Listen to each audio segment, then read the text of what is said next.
Hello everyone, welcome to Nightmare Chronicles. If you enjoy the story, don't forget to hit the like button and subscribe to the channel for more chilling tales.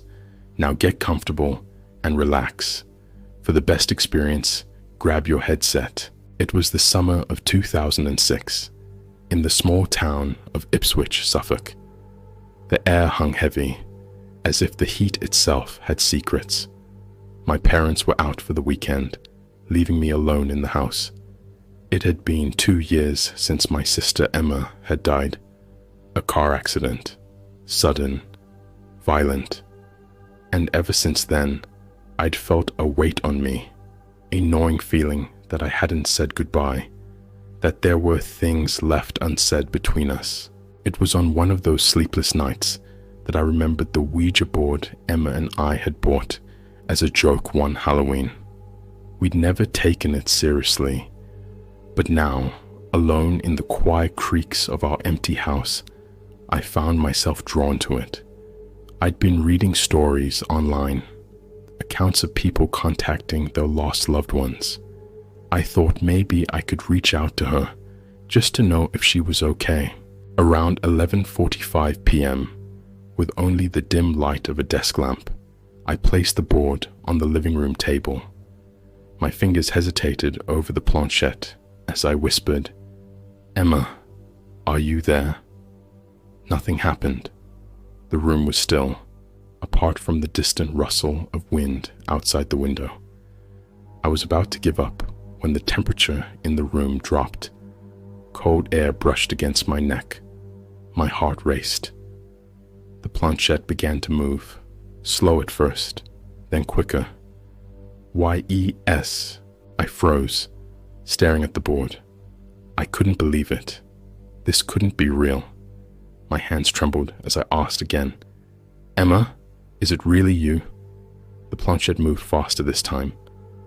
"YES." I felt a mixture of relief and dread. Maybe it was just my subconscious moving it.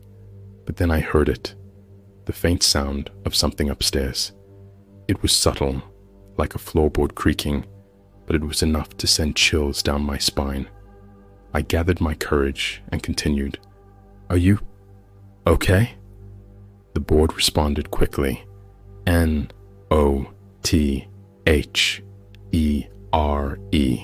not here." My stomach twisted into knots. Before I could ask more, the lights flickered. The temperature dropped even further. I could see my breath now, misting in the dim light. Something was wrong. I felt watched, like there were eyes on me from every corner of the room. "Emma, where are you?" TRAPPED. My throat dried up. What did that mean? Trapped where? I wanted to stop, but curiosity and fear pushed me forward. I asked one last question before closing the board. "What do you want?" The planchette slid smoothly, almost eagerly. HELP. The next morning, I tried to convince myself it was just my imagination, but things began to happen, small at first, objects shifting, the feeling of being watched. Then it escalated. One night, as I lay in bed, I heard footsteps pacing outside my door. Slow, deliberate. I called out, but there was no response. My phone read 3:13 a.m., the witching hour. As I stepped into the hallway, a cold gust blew past me, and I swore I saw a shadow dart into Emma's old room. The door, which I knew I had closed, was now slightly ajar. A faint sound, like whispering, came from within. My heart pounded as I approached, pushing the door open. The room was as it had been since her death, untouched and frozen in time. But on her dresser, I saw something that made my blood run cold. Her old jewelry box was open, and scattered across the surface were the same letters I had seen on the Ouija board. TRAPPED. I didn't sleep that night. I couldn't. The next day, I searched the internet for answers. I found stories of people who had used Ouija boards and had contacted something else, spirits that weren't who they claimed to be. I felt sick. Had I brought something into my home that wasn't Emma? By the fourth night, I was desperate. The activity had grown worse. Furniture moved on its own, lights flickered at all hours, and the whispers followed me wherever I went. I couldn't escape them. My once peaceful home now felt like a prison. I decided to use the Ouija board one last time, but this time I prepared. I read that salt could protect you from malevolent spirits, so I lined the edges of the living room with it. It was 2:30 a.m. when I sat down and placed my hands on the planchette again. "Emma, are you here?" Nothing. Silence. "Please, Emma, is it really you?" The planchette moved, but this time it didn't spell out yes. It spelled something else, something that made my heart drop. DEMON. I jerked my hands away, knocking the board off the table.